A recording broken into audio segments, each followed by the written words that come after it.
nagbabalik na naman po ang inyong lingkod, Esha Place. For today's video, magluluto na naman tayo. Ayan.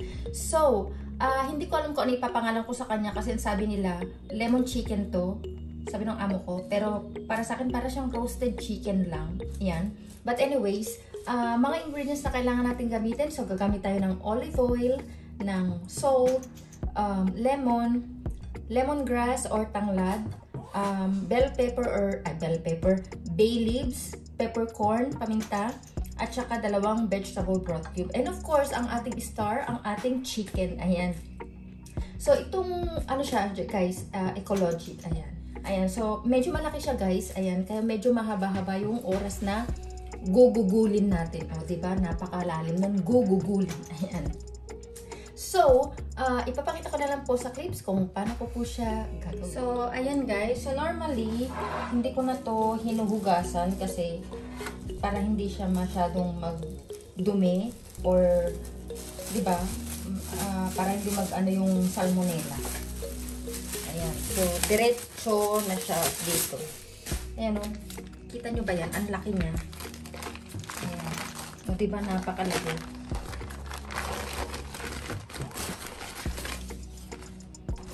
So, hindi ko na rin sinasama itong mga ganyan-ganyan niya kasi hindi naman nila kakainin yan. So, tanggalin din natin yan. Kasi hindi naman nila yung kakainin. Ano ba yung nandito pa? May mga heart-heart pa. Kaya mo na yan. Hindi ko na tatanggalin. Tanggalin natin. Kasi hindi naman nila kakainin to.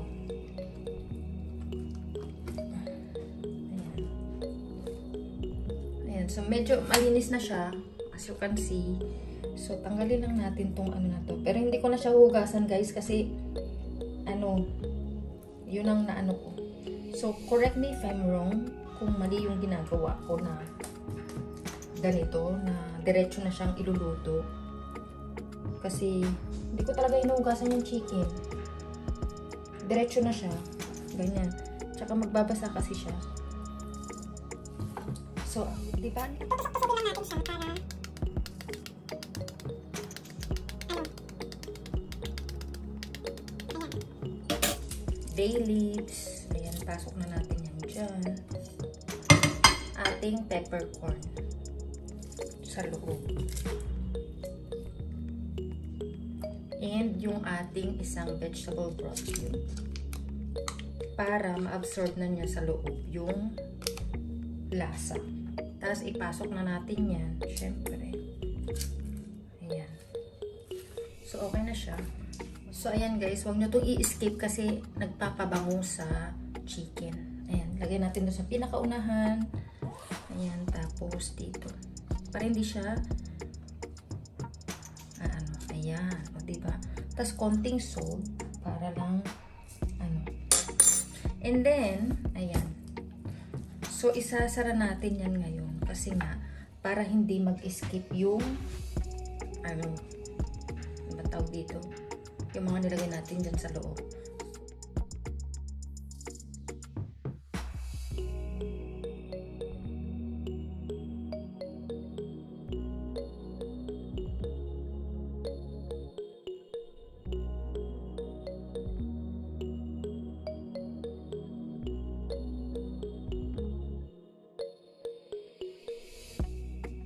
So, ayan na yung ating chicken. Ngayon, ang gagawin ko, itong olive oil ay ipapahid natin sa kanya.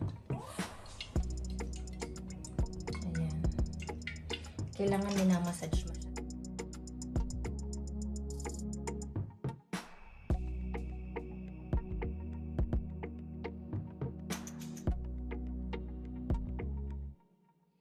Tapos, maglalagay ako ng salt. Bubudburan natin. Mamassage din natin.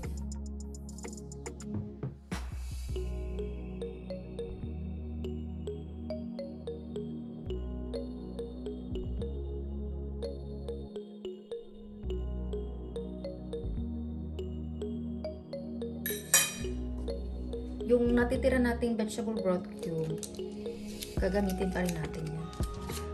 Ngayon, ibubudbud din natin yan dyan sa sa ating chicken.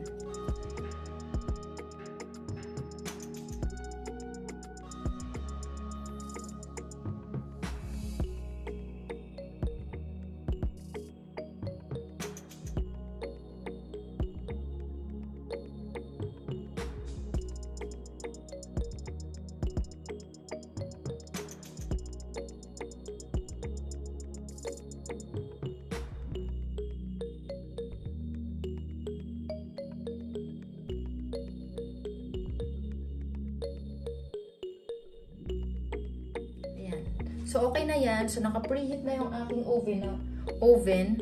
So, ilalagay na lang natin. So, ilalagay ko na to sa oven, guys. Every 30 minutes, babalik na rin natin kasi medyo malaki yung ating chicken. So, ilalagay ko na siya sa oven. So, balikan ko kayo later.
So guys, there you have it. Ito na po yung ating nakuhang mga laman dun sa ating roasted chicken. So I hope nagustuhan niyo po yung ating recipe and video for today. Thank you for watching. Don't forget to like, comment, and subscribe to my channel. Thank you!